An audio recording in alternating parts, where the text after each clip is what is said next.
All right, welcome to the first episode of Last Take. My name is Rob. People also refer to me as Bert.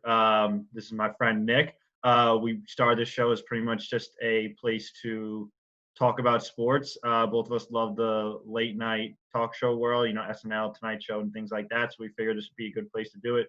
Those shows really don't hit on sports as much as, I think we would like. And I think this is a good place to do it. Yeah, there's a little bit of, or should I say, a lot of hate going around on the internet, especially with the kind of year 2020's been. So we want to start a show, focus on sports, keep things light, make some jokes at some athletes' expenses that are never going to watch this anyway, so it doesn't really matter. But looking forward to getting it started. Yeah. So, without further ado, let's just hop right into baseball.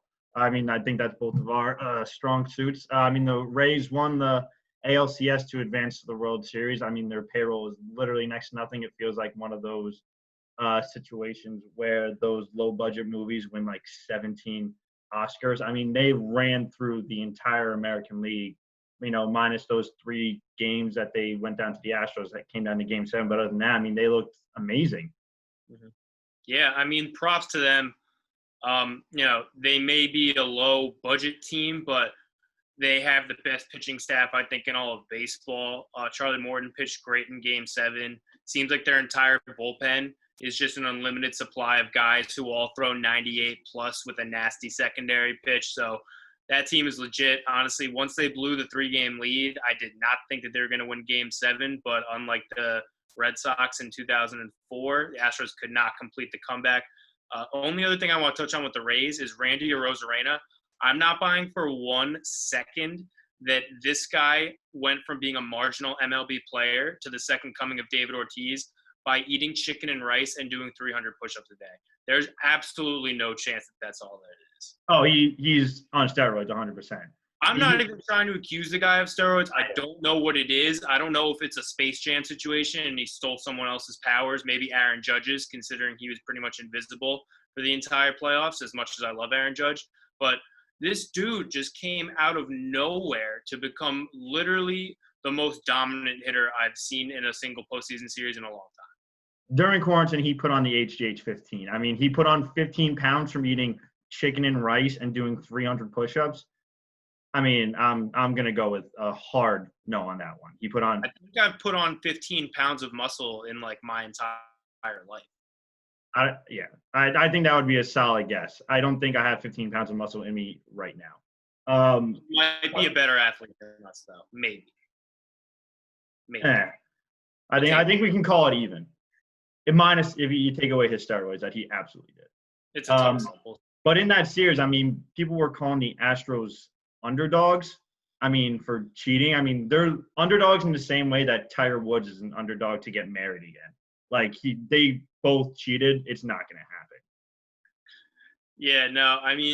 Carlos Correa, after they beat the Twins in the 2-game wild card series, saying, what are the haters going to say now? The haters are going to say the same thing forever, Carlos. The Astros cheated en route to a World Series. They won 2 close 7-game series to get there. And that's the infuriating thing, is that we've always known this team is good. That team was and is loaded with talent. It is impressive that they did this year, being down Verlander, and after Cole left, Martin Maldonado, their catcher, really did a great job handling their young pitchers. But this wasn't some plucky underdog story. Like Correa, Springer, Bregman, Altuve, these guys have been there before. They're all superstars in their own right.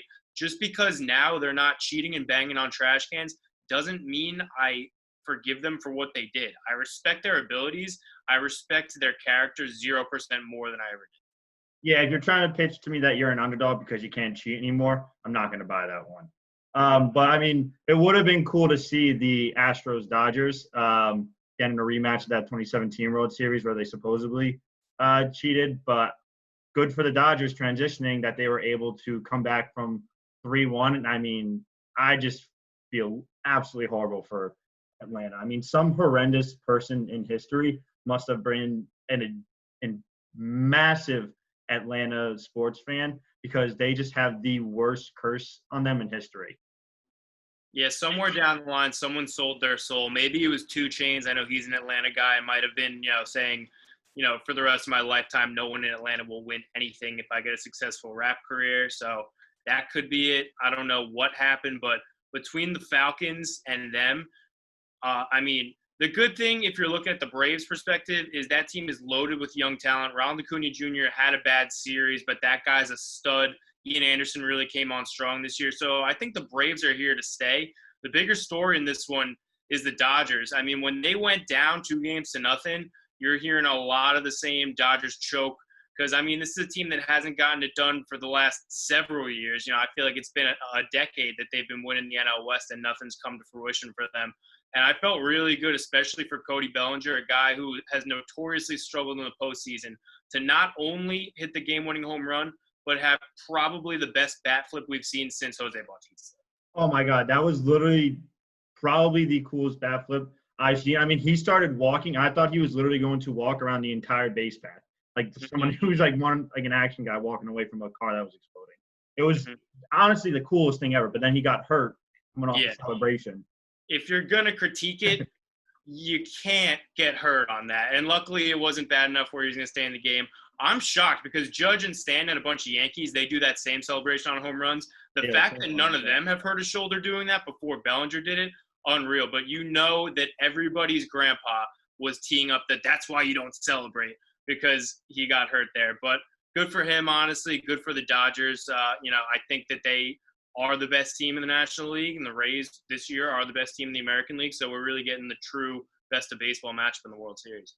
Throwback to when, do you remember Kendrys Morales when he tore his ACL celebrating a walk-off grand slam? Yeah, that was unbelievable. And then he batted cleanup for the Yankees in at least 10 games in 2019, which was honestly crazier than. He was good in 2012, But, and then 7 years later, the Yankees batted him cleanup, but for whatever. And notable for that game, Joe Buck missed an all-time opportunity to have his own little Deion Sanders 30 for 30 coming from one place to the next. Mm-hmm. I think that would have been really cool. Could have called it the Buck Stops Here and there. Oh. That would have been it could have worked. Probably not, but it could have worked. Yeah, well, going to the World Series preview, then, actually what's coming up. I think the first game is tomorrow night, Tuesday. The Dodgers have to win it, right? The Rays, this has been a long time coming for them. I think that the Dodgers just kind of earned their spot in this one. I'm taking the Dodgers. I think that they're just more experienced. I think the Rays are really talented, but I don't know. I feel like the Dodgers just simply have to win. It would be a little sad, almost in the same way that the Atlanta has lost so many heartbreaking losses. I feel like it'd just be a little sad if the Dodgers didn't get this one. I almost feel bad. All the pressure on the Dodgers. When you look at the fact that they've been here for however many years in a row, this is going to be their third World Series appearance in the last 4 years. Their payroll is 3 times what the Rays is. I don't want to say no one expected the Rays to be here because I think a lot of people within baseball knew that they were talented, but this wasn't a Rays team that you were looking at them going into the season saying they have to win it all this year. The Dodgers added Mookie Betts this year, and as soon as they did that, it put baseball on notice saying they have to win it all this year. So pressure's definitely on the Dodgers. I think they will win. Their lineup is just a lot better than the Rays. Yeah. The only thing that I would say could make this, I think it's going to go at least 6 games, if not 7. That Rays bullpen is that much scarier now that you're factoring 2 off days in. They've been doing this, shutting down teams with no days rest. They played 5 straight games against the Yankees, 7 straight games against the Astros. These teams get off days now after Game 2 and Game 5. So that Rays pitching staff with 2 days of rest in this series, that's going to be scary. I'm still going to say Dodgers in 7, but I think it's going to be a better series than people think. I don't know, Nick. I've been hearing that this is the Dodgers' year that they have to win since they traded for Machado. Do you remember that? I feel like I feel like every year we go through this and we say their window's closing, but screw it, I'm going to go out on a limb. Their window's closing. What if not actually, but for argument's sake, we'll say that it is. But I do think, regardless, the pressure's on them. Oh yeah, absolutely. They definitely have more pressure. The Rays have that again. We're hitting on the underdog mentality, but they are definitely the underdog in the series, whether or not Vegas sees them that way. But the Rays are just the less experienced team, and I think the Dodgers are definitely going to take advantage of that. But I guess we'll see. That's why they At play the the game. same time, you can make the counter argument that the Dodgers could play stiff under pressure, whereas the Rays have looked pretty loose, even down. For a team to be able to go up 3-0, blow that lead, and still come through in Game 7 is pretty impressive in its own right. So I'm expecting a great series. Like I said, I picked Dodgers too, but I think that it's going to be a really good one. Yeah, absolutely. I think it's going to be a better pitching matchup than people give it credit for, just because there's a lot of big names on the Dodgers lineup. But I mean, Dodgers got some good arms too. Dustin May, and obviously, if we see any realm of a regular Kershaw, and then obviously Walker Buehler. So I mean, I think we're going to get a good matchup. But transitioning over to football now, I do think that MetLife should just allow fans back in, because any Giants or Jets fan is just going to walk into that stadium with a bag on their head. I mean, there is no possibility of winning because no one wants to be seen as a Giants or Jets fan. It is embarrassing. I completely disagree with you. I think MetLife should not allow fans, because to subject anyone to these football teams in this year 2020 after all we've been through is not something I would want to be put through, especially if you're a Jet fan. I don't know how you continue to watch this game when Adam Gase is still the coach of your football team. It's actually unbelievable to me. Like, this guy has been horrible since he started with the Dolphins. He's done nothing. You look at Ryan Tannehill, who looked like he didn't know how to play football under Adam Gase. Now he's arguably an MVP candidate with the Titans. It's actually unreal. I feel bad for Sam Darnold. I feel bad for Jets fans, but it's comedy at this point. It really is. It's like a bad SNL sketch of a guy who didn't ever deserve the job, and he just refuses to get fired. I don't know what it is. He must have dirt on Joe Douglas or the Johnsons or something, but there's got to be some kind of underlying reason that man still has a job. I don't even know how you evaluate the whole rest of the team, because I mean, I think it's pretty clear as day that it's Adam Gase's fault. Like, I mean, the Jets are a train wreck of a team, but I mean, it's got to start somewhere. I mean, I don't think Sam Darnold is the worst person, to play quarterback, but I mean, the whole place is a mess. Like, on that whole offense, defense, from every part of that team, it is just a mess. But I'm not going to let your Giants off the hook. I mean, you almost lost to the Washington football team. Sorry, I almost said the R word. Yeah, we don't say that. Yeah, we don't say it. I almost what do you call it? They almost lost to the Washington football team because of a real 2-point conversion attempt that didn't happen. I mean, Kyle Allen took 10 steps back and threw the ball with 13 people nowhere near. Yeah, that was a lovely game. I mean, the Daniel Jones interception, I always try and defend the guy. It does seem like he plays a good game every game and then just has one back-breaking turnover. I did think the refs got the call wrong. The guy's elbow was out of bounds, but still, throw it away. You got to throw it away. That shouldn't even be in the realm of possibility. The Giants' defense did look a lot better, and I'm not trying to sound confident that we went to 1-5 by beating the Washington football team by 1 point because Ron Rivera decided to go for a 2-point conversion without actually drawing up a play. I get it. The Giants are bad. But if the Cowboys lose tonight and if we beat the Eagles on Thursday, you're not going to want to hear how confident I am, because I'm going to be very confident. 6 wins the NFC East this year. I truly believe that. So we'll see. A couple more weeks of false hope is all I'm asking for. I just can't. This is the 4th year in a row where it's should we win or tank for the draft pick. I don't want to do that. So I can't wait to see on Thanksgiving. It's going to be like the 2-9 Giants in the hunt, because the Cowboys only have 4 wins at that point. I'm very excited for that. I mean, I think the winner of the NFC East is going to have legitimately 4 wins. And it is going to be hilarious to see them just get absolutely stomped on by whoever the 1 seed in the NFC is. They might just go straight to DVD with that. Yeah, Blu-ray. 2 of the bigger games yesterday, Browns, Steelers, and Packers, Bucks. The first games, the Browns got shit on in a way that Odell probably doesn't like, and Rodgers was simply embarrassed.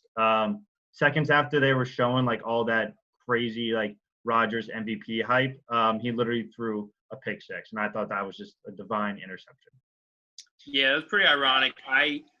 I threw a lot of money on the Packers that game because I did what any smart, and by smart I mean not smart, gambler does. I lost my parlay in the 1 o'clock games because I figured betting on the Vikings was safe, but The Dan Quinless Atlanta Falcons apparently do not blow leads, so that lost my parlay. And I figured the Packers were a lock, so I bet on them like 3 separate times. That's what I get for betting on a guy in Aaron Rodgers who can't even chug a beer on command.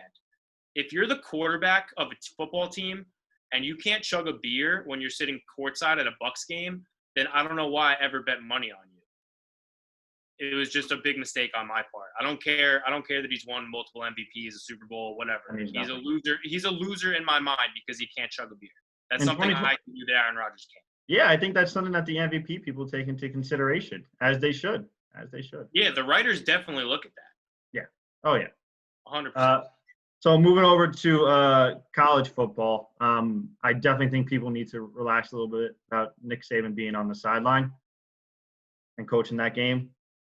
Yeah, the Twitter doctors were out in full force. I saw Rex Chapman, who apparently his 2 niche markets are posting dog videos and capturing them dogs, bruh, and anything coronavirus related. So he tweeted out saying, Nick Saban coaching tonight sends a bad message. Why? It was a false positive. These guys get tested all the time. These false positives are going to happen. Clearly the tests aren't perfect yet.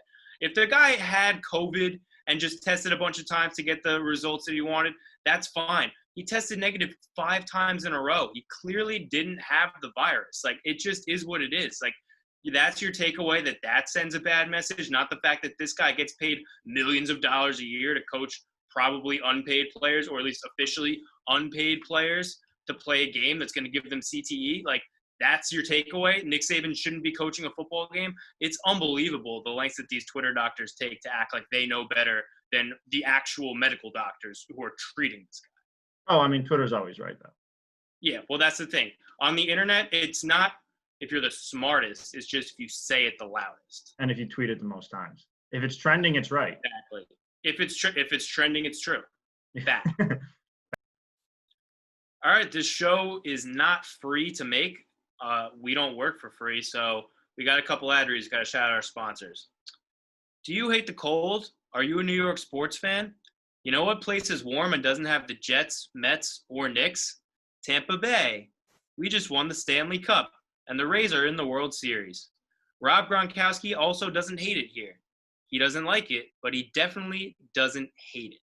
The city of Tampa Bay has been losing our own fans to New York teams for years, and now we want revenge.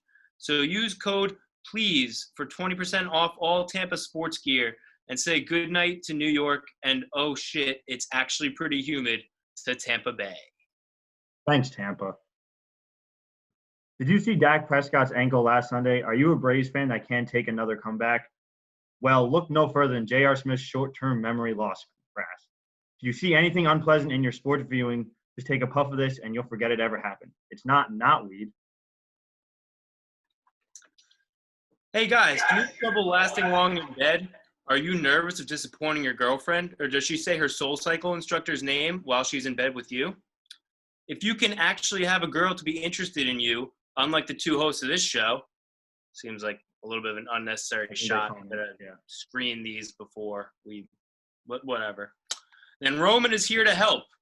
Go to promo code LOSERS for 15% off your first order at Roman. That's promo code LOSERS. Check that one out. Yeah, that seems like – I don't even know if that was Roman that contacted us. Honestly. I don't know if that was an ad. I think that was someone just roasting us. I think that was an insult, yeah. A promoted insult. Figure it out. This Halloween, if you're an NFL, NBA, or MLB coach on the brink of being fired, come on down to Spirit Halloween, where you can find various costumes to avoid your general managers recognizing you. You've got mustaches, big hats, and a mask that makes you look like Adam Gase, so you'll never get fired. Shop online and use code HELP for 15% off all merchandise. Thanks, guys. Appreciate all the money that you guys just gave us. And the insults. Promoted insults. Make sure you check out Last Take's 2020 MLB's Commissioner's Debate coming up next. All right, guys. We'll see you next time. Welcome, baseball fans, to 2020 MLB Commissioner Debate. I'm Abner Doubleday. I'm Chuck Knobloch. Wait, for real? Yeah. Oh, shit, dude. Okay. Well, baseball fans, the MLB community has narrowed it down to two choices for commissioner. We have current incumbent commissioner Rob Manfred and free agent starting pitcher Trevor Bauer. As moderators, we have committed ourselves to a totally unbiased debate process. Yes, completely unbiased. With that being said, let's bring out our first candidate. He called the commissioner's trophy a piece of metal, even though it's named after him, and he's kind of a scumbag. Ladies and gentlemen, give it up for Rob Manfred.